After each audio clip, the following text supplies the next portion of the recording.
Chapter 6. Sources of Water. Let's talk. Hi, Deepa, do you know what brings us rain? Yes, Ishana.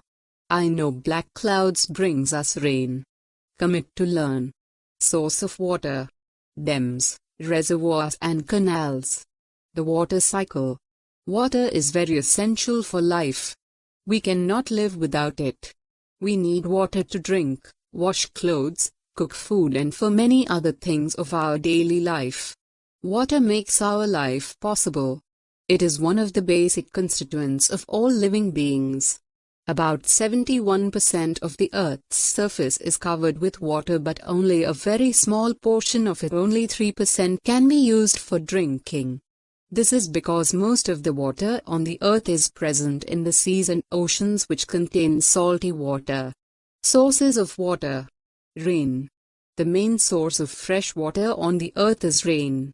Rainwater fills ponds, lakes, seas, oceans and other water bodies. Rain, source of fresh water. Underground water. Some rainwater seeps into the soil and reaches a layer of solid rocks. It collects here as underground water. In some hill areas, it comes out to the surface as springs. Ducks in a pond. Surface water. Rainwater slides off the ground as surface water and fills ponds, lakes, rivers and seas. A pond is a small body of water surrounded by land. It fills up in the rainy season when it rains. Some ponds dry up in summers. A lake is bigger than a pond. Rivers flow from the mountains, hills and other places where it rains a lot. When snow or ice melts in the high mountains, it flows down to form rivers. Such rivers are called snow-fed rivers or perennial rivers. They carry plenty of water throughout the year. Ganga, Yamuna and Brahmaputra are snow-fed rivers. They flow from the Himalayas. Snow-fed river. Rivers that carry only rainwater are called rain-fed rivers. They have a lot of water during the rainy season but almost dry up during summers.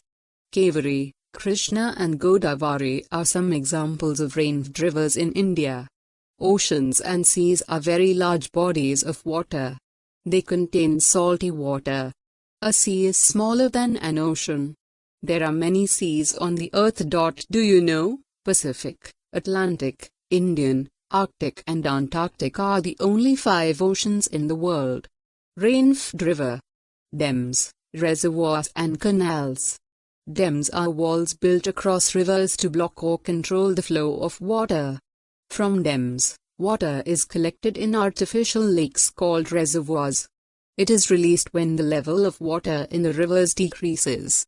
It is also used for various other things like generating electricity.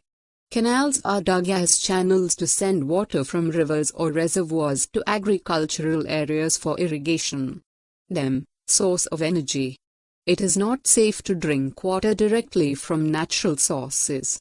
Rainwater cannot be consumed as it has many dissolved gases, dust particles and germs in it. Water bodies like lakes, rivers and ponds are polluted by garbage disposal, washing and bathing. Factories release toxic wastes into them and people defecate and urinate in them. All this makes the water unfit for drinking. Seawater is not fit for drinking because it is salty. Rivers that flow down mountains carry mud and other wastes along with them. Hence, we cannot drink water directly from them. The water cycle.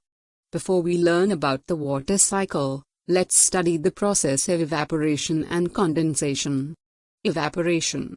On a rainy day, a few hours after the rain stops and the sun comes out, the puddles of water disappear. This happens due to the heat of the sun. On heating, water changes into water vapor and moves up. This is called evaporation. Water evaporating from wet clothes. Some examples of evaporation in our daily life are given below. Sweat from our body dries due to evaporation. Wet clothes dry when we put them in the sun. Evaporation is faster when it is windy or sunny and the exposed surface area is more. Salt is also extracted from seawater using the process of evaporation.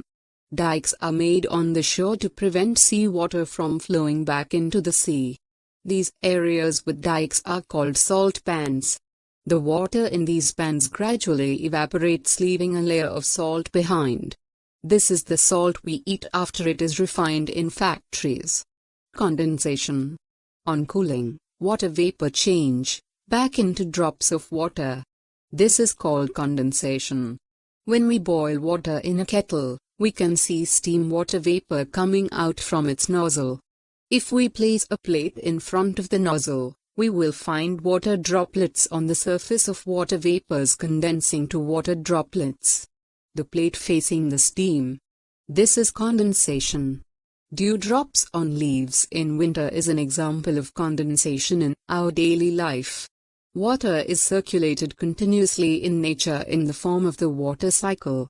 During this circulation, it keeps changing its form. Water cycle. Transpiration from plants, evaporation from oceans, lakes and streams, condensation, precipitation, surface runoff, groundwater. Water evaporates from rivers, lakes and other water bodies because of the heat of the sun. Some of this water changes into water vapor and rises up in the sky. As it goes higher, it meets cold air and condenses to form clouds. As more and more drops join the clouds, they become heavy and burst. This water from the clouds reaches on the ground in the form of rain, hail, snow and sleet. This is precipitation. Water reaches in the water bodies on the earth due to precipitation and again evaporates. This water cycle goes on endlessly in nature. Let's recall. Water is very essential for life.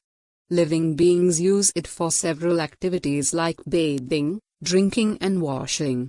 Rain is the main source of water on the earth. Rivers can be rainfed or snowed. Sometimes, water from natural sources is unfit for